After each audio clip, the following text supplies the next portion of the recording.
Zimbabwe's foreign minister says his government is willing to engage with the international community but won't allow interference in the country's domestic affairs. President Emmerson Mnangagwa has come under fire from some UK Mps this week who want tough sanctions against Zimbabwe because of corruption. Speaking on a range of interviews with the SABC, Foreign Affairs Minister Sibusiso Moyo also spoke about Tanzanian elections won by the current President John Magufuli. It is this statement that has led to the swift reaction from Harare. What measures can Her Majesty's government and the European Union take to ensure the independence of the judiciary in Zimbabwe, and what measures can be taken to encourage the South African government to use its political and economic leverage with Zimbabwe to help resolve the crisis? Now the government in Zimbabwe, through its Foreign Affairs Minister, has hit back.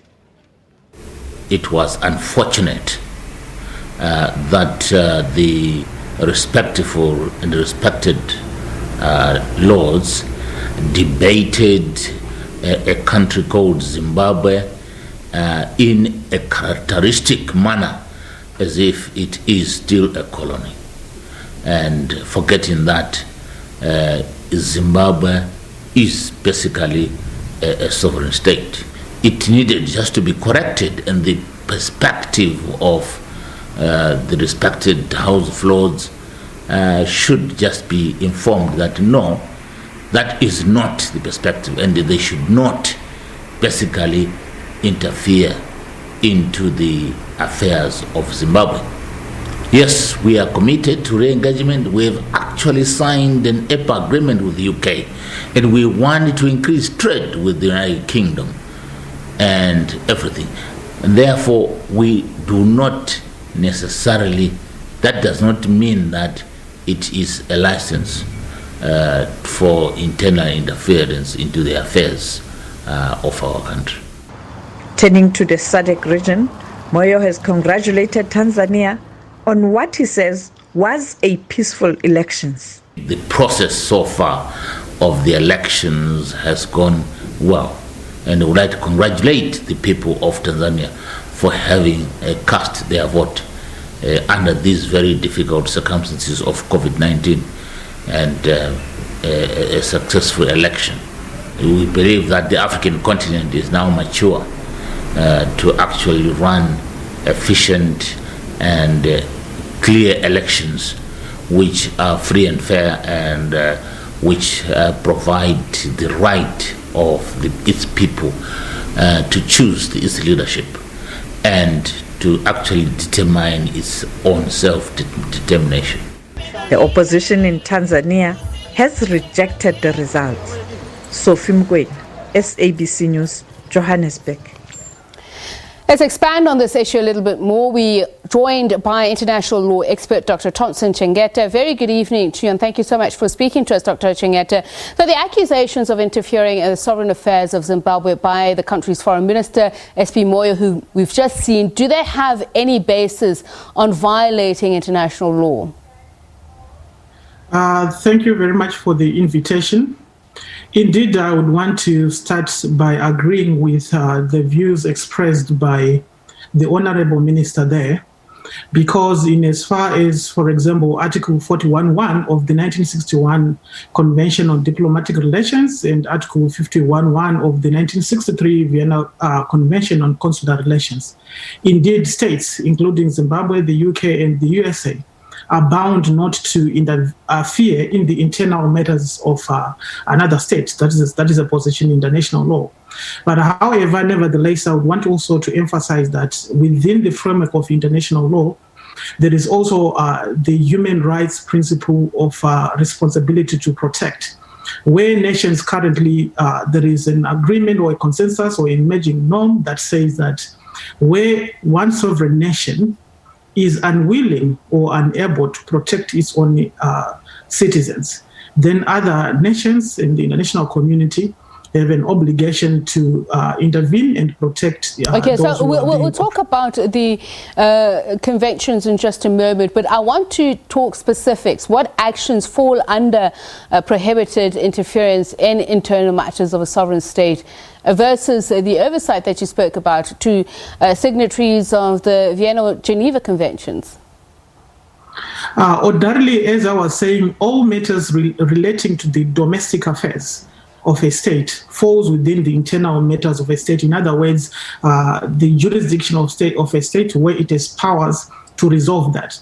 But the emphasis which I'm giving is that there is an exception to that rule, where you are not able to exercise then your power to protect your own citizens. You have now an exception where other states may interfere. So the question becomes, is the government of Zimbabwe willing to remedy the situation of human rights violations in Zimbabwe?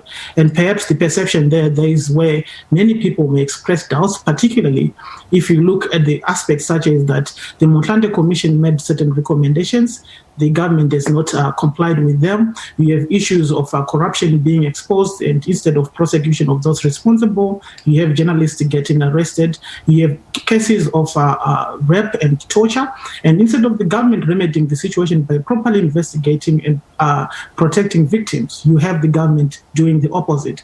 So in those circumstances, there may be a basis for that particular intervention. Nevertheless, please allow me to emphasize this point, that in as much as I understand the position of other nations trying to interfere with the internal matters of Zimbabwe, as an African, there is also one thing which we have to face. We have a duty not only to protest against our governments when they violate our rights, but there's also a duty to protest against foreign nations who historically, and this is a matter of fact, continue through the neo-colonialism to also try and oppress the individuals or African peoples. So this is a balance, a nuanced approach is needed here, where when we look at what exactly foreign states are saying, we should be critical to make sure that their interference is actually... And I'm glad you make the distinctions, especially from a regional perspective, the ideological approach that we should be pushing for. You did speak about ability of a state to intervene and its willingness to do so. In the same token that some would say the regional bodies difference in saying interference and non-intervention, which they're seen to be doing. So in these cases, which then some say it is left to international bodies or countries to speak more strongly, then what should happen? For instance, the US goes to the polls on Tuesday. Will a victory change the situation, or what happens in Zimbabwe?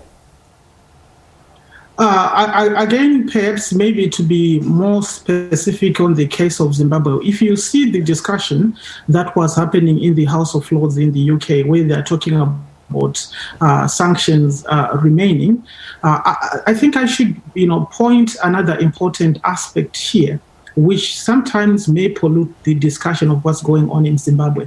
When the international community and also people in Zimbabwe discuss the issue of sanctions or human rights violations in Zimbabwe as the reasons why sanctions are there, and when the government also discuss the issue of that, violations or economic rights are being violated because of sanctions, sometimes there is some sort of what I may want to refer as a false, dilemma or false dichotomy, logical fallacy, where we are presented with an either-or situation.